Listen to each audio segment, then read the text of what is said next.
اعوذ باللہ من الشیطان الرجیم بسم اللہ الرحمن الرحیم سبحانک لا علم لنا الا ما علمتنا انک انت العلیم الحکیم رب اشرح لی صدری ویسر لی امری واحلل عقدۃ من لسانی یفقهوا قولی رب زدنی علما۔ صدق اللہ العظیم۔ آج کے سبق کے اندر ذکر فرمایا کیف تکفرون باللہ وکنتم امواتا فاحیاکم ثم یمیتکم ثم یحییکم ثم الیہ ترجعون، یعنی اللہ رب العزت نے انسان کے اوپر مختلف جو انعامات کیے ان انعامات کا ذکر کیا۔ جس طرح ایک جگہ ذکر فرمایا وَإِن تَعُدُّوا نِعْمَةَ اللَّهِ لَا تُحْصُوهَا، اگر تم اللہ کی نعمتوں کو گننا چاہو نہیں گن سکتے۔ اللہ نے انسان کو کتنی نعمتیں دی ہیں اس کا کوئی اندازہ نہیں لگا سکتا۔ جس طرح ایک جگہ فرمایا هَلْ أَتَى عَلَى الْإِنسَانِ حِينٌ مِّنَ الدَّهْرِ لَمْ يَكُنْ شَيْئًا مَّذْكُورًا، کہ انسان پر ایک ایسا زمانہ آیا کہ اس کا کوئی وجود ہی نہیں تھا، کوئی نام و نشان وجود ہی نہیں تھا۔ اللہ نے عدم سے وجود بخشا، پھر اللہ رب العزت نے انسان کو انعامات عطا فرمائے۔ پھر اللہ رب العزت نے ان انعامات کے اندر اللہ کیا چاہتے ہیں کہ میرا بندہ میری مرضی کے مطابق زندگی گزارے۔ فَبِأَيِّ آلَاءِ رَبِّكُمَا تُكَذِّبَانِ، پھر تم اللہ کی کس کس نعمت کو جھٹلاؤ گے۔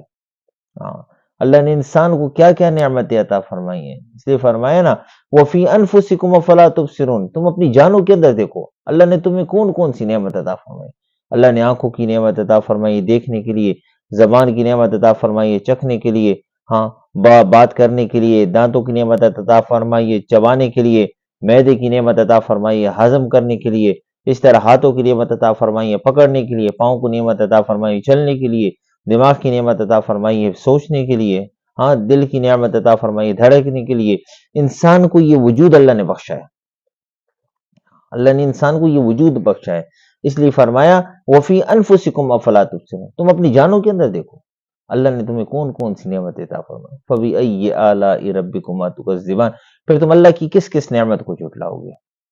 وَإِن تَعُدُّوا نِعْمَةَ اللَّهِ لَا تُحْصُوهَا، اگر تم اللہ کی نعمتوں کو گننا چاہو تو گن بھی نہیں سکتے۔ اللہ نے اتنی نعمتیں انسان کو تھا بیش بہا، اس کا کوئی اندازہ ہی نہیں ہے۔ اللہ نے انسان کو بیش بہا نعمتیں عطا فرمائی ہیں۔ اب جس طرح پہلے بھی آپ سے ذکر کیا، حضرت مولانا عبداللہ درخواستی رحمہ اللہ فرمایا کرتے تھے جس کا کھائیے اس کا گائیے، جو اللہ ہمیں کھلا رہا ہے، جو اللہ ہمیں پلا رہا ہے اس اللہ کو بولنا ہے۔ ہر گیا ہے کہ الضمیر ید وحدہ لا شریک لہ گوید، جو گھاس زمین سے نکلتا ہے بزبان حال لا الہ الا اللہ بیان کرتے ہیں۔ نہیں گر آنکھ نے دیکھا تجھے تو کیا ہوا یا رب، تیرا ہونا بتاتا ہے تماشا تیری قدرت۔ یہ اللہ کی قدرت کے کرشمے ہیں۔ اللہ رب العزت نے انسان کے لیے مختلف نعمتیں عطا فرمائی۔ الذی خلق الموت والحیات لیبلوکم ایکم احسن عملا، اللہ نے موت اور زندگی کس لیے پیدا کی؟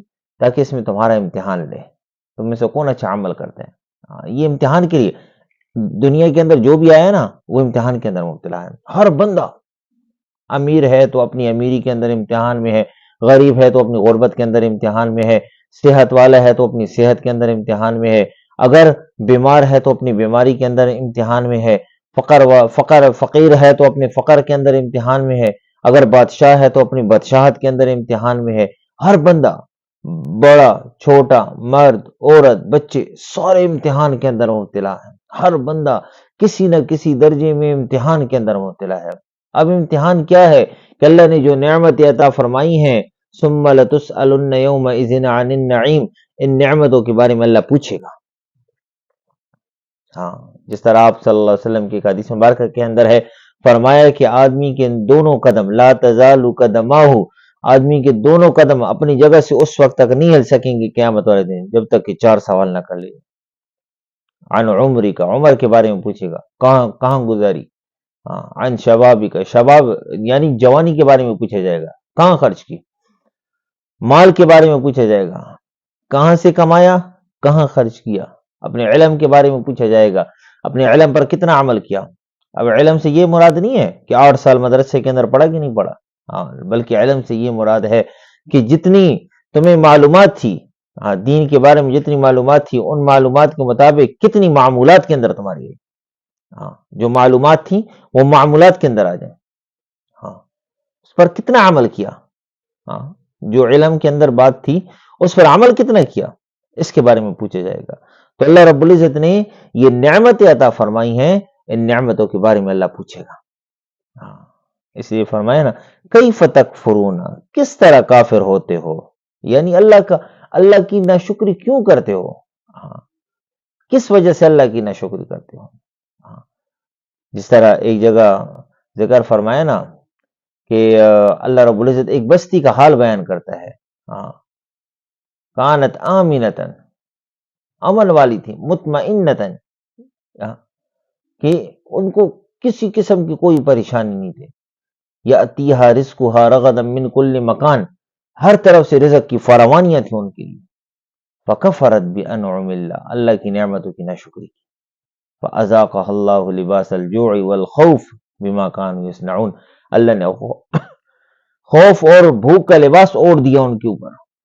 ہاں، جس طرح ایک جگہ حضرت داؤد علیہ السلام سے اللہ نے کیا فرمایا، اعملوا آل داؤد شکرا، اے آل داؤد میرا شکر ادا کرو، اعملوا آل داؤد شکرا وقلیل من عبادی الشکور، میرے بہت کم بندے ایسے ہیں جو میرا شکر ادا کرتے ہیں، یعنی اللہ کی بہت کم بندے ایسے ہیں، اللہ نے جو نعمتیں عطا فرمائی ہیں نا، انسان کو مختلف جو نعمتیں دی ہیں، ان نعمتوں کے اندر اللہ کا شکر ادا کرنا۔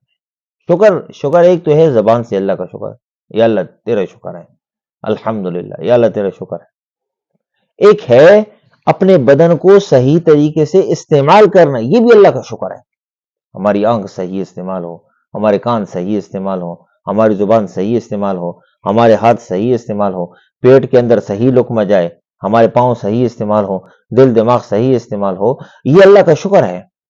ہاں، یہ عملی شکر ہے، تو اللہ کا شکر ادا کرنا، اللہ نے یہ نعمتیں جو دی ہیں ان نعمتوں کے اندر اللہ کا شکر ادا کرنا۔ اس لیے فرمایا نا افحسبتم انما خلقناکم عبثا، کیا تم یہ گمان کرتے ہو اللہ نے تمہیں ویسے ہی بیکار پیدا کر دیے، وانکم الینا لا ترجعون، اور تم ہمارے پاس لوٹ کر نہیں آؤ گے، ہاں نہیں، سب نے لوٹ کر جانا ہے، ھذا یوم الفصل، ہاں اللہ کیا فرمائیں گے یہ فیصلے کا دن ہے، ھذا یوم الفصل جمعناکم الاولین، تمہیں بھی اللہ جمع کرے گا، پہلوں کو بھی اللہ جمع کرے گا، سب اللہ کے پاس جمع ہو جائیں گے، ہاں، ثم یمیتکم ثم یحییکم ثم الیہ ترجعون، پھر اللہ نے تمہیں موت عطا فرمائی، پھر اللہ تمہیں زندگی دے گا، پھر اس کے بعد اللہ کی طرف لوٹ کر جاؤ گے، تم سارے سب اللہ کے پاس لوٹ کر جاؤ گے۔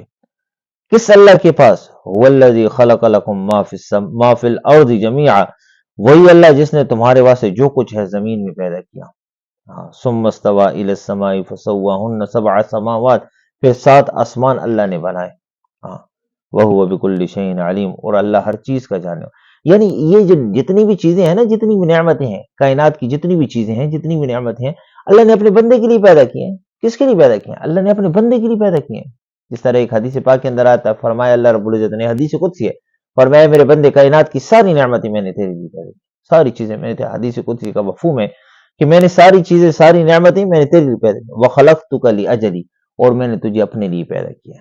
ہاں، کائنات کی ساری چیزیں، ساری نعمت اللہ نے انسان کی خدمت کے اندر لگائی ہوئی ہیں، ہوا انسان کی خدمت کر لے، زمین انسان کی خدمت کر رہے ہیں، ہاں، پانی انسان کی خدمت کر رہے ہیں، بادل انسان کی خدمت کر رہے ہیں، جنگلی جانور انسان کی خدمت، رینگنے والے، دوڑنے والے، چلنے والے، سب کچھ انسان کی خدمت کے اندر لگے، کسی نہ کسی درجے میں انسان کی خدمت کے اندر لگی ہوئی ساری چیزیں۔ اور انسان کو کس لیے؟ وَمَا خَلَقْتُ الْجِنَّ وَالْإِنسَ إِلَّا لِيَعْبُدُونِ، اللہ نے انسان اور جنات کو اپنی عبادت کے لیے پیدا کیا۔ تو اللہ سے دعا ہے کہ اللہ رب العزت ہمیں ایسی زندگی گزارنے کی توفیق عطا فرمائے جس طرح اللہ ہم سے چاہتا ہے، جس طرح اللہ ہم اپنی مرضی نہیں، ہم اللہ کی مرضی کے مطابق زندگی گزاریں۔ ہم ایسی ایک دعا مانگی نا، دعا کے اندر اب خود سوچیں ہم کتنے، کبھی ایسی دعا مانگی دعا کے اندر شروع سے آخر تک، اے اللہ مجھے تو مل جائے، ایسی دعا مانگی، یا اللہ مجھے تو مل جائے، یا اللہ مجھے ایسا بنا دے کہ میں تجھے پسند آ جاؤں، اے اللہ ہمیں ایسا بنا دے کہ ہم تجھے پسند آ جائیں، اللہ سے ایسا، اللہ کے ساتھ تعلق بنانے کہ اللہ ہمیں مل جائے، اللہ مل گیا سب کچھ مل گیا، اللہ نہ ملا کچھ بھی نہ ملا۔ تو اللہ سے دعا ہے کہ اللہ ہمیں اپنی مرضی کے مطابق زندگی گزارنے کی توفیق عطا فرمائے۔ آج کے سبق کے اندر آخر میں جو وظیفہ ذکر کرنے کا ارادہ ہے کہ جس طرح دیکھیں آپ صلی اللہ علیہ وسلم کی ایک حدیث مبارکہ کے اندر فرمایا کہ ہر نعمت والے کے ساتھ حسد والے ہوتے ہیں. ہاں، جس کو اللہ نے کوئی نعمت عطا فرمائی ہو نا، دنیاوی نعمت جو بھی اللہ نے عطا فرمائی، دنیاوی نعمت یا اخروی نعمت جو بھی، تو اس کے ساتھ حسد والے ہوتے ہیں. اب ان حسد والوں سے حفاظت بھی تو کرنی ہے. حفاظت کے لیے آپ صلی اللہ علیہ وسلم نے اعمال بتائے ہیں. ہاں، صبح شام کی دعائیں وہ الگ ہیں، صبح شام کے اعمال وہ الگ ہیں. اس کے علاوہ بزرگوں نے کتابوں کے اندر جو اعمال ذکر کیے ہیں، ان اعمال کے اندر ایک عمل جو ہے وہ کتابوں کے اندر جو ذکر کی ہے بزرگوں نے کہ سورہ فاتحہ، آیت الکرسی اور چاروں کل، یہ 7 مرتبہ سورہ فاتحہ، آیت الکرسی اور چاروں کل 7 مرتبہ، ہر قسم کی حاسدین کی حسد سے بچنے کے لیے، حاسدین کی حسد، کینہ بغض رکھنے والے کی کینہ بغض سے بچنے کے لیے، حاسدین کی حسد سے بچنے کے لیے سورہ فاتحہ، آیت الکرسی اور چاروں کل، اس کو صبح شام پڑھنا ہے. 7 مرتبہ صبح شام پڑھنا بھی ہے. اپنے اوپر بھی دم کرنا ہے، پانی کے اوپر دم کر کے وہ پانی پی لیں. اللہ رب العزت انشاءاللہ حاسدین کے حسد سے محفوظ فرمائیں گے. کسی قسم کی کوئی پریشانی نہیں ہوگی، یعنی جادو ہو گیا، نظر ہو گیا، تعویذ ہو گیا، ہر قسم کی یعنی یہ ہر چیز سے اللہ حفاظت فرمائے گا. تو اللہ سے دعا ہے کہ اللہ رب العزت جو کہا سنا ہمیں اس پر عمل کی توفیق عطا فرمائے اور صحیح طریقے سے آگے پہنچانے کی بھی توفیق عطا فرمائے. وما علینا الا البلاغ.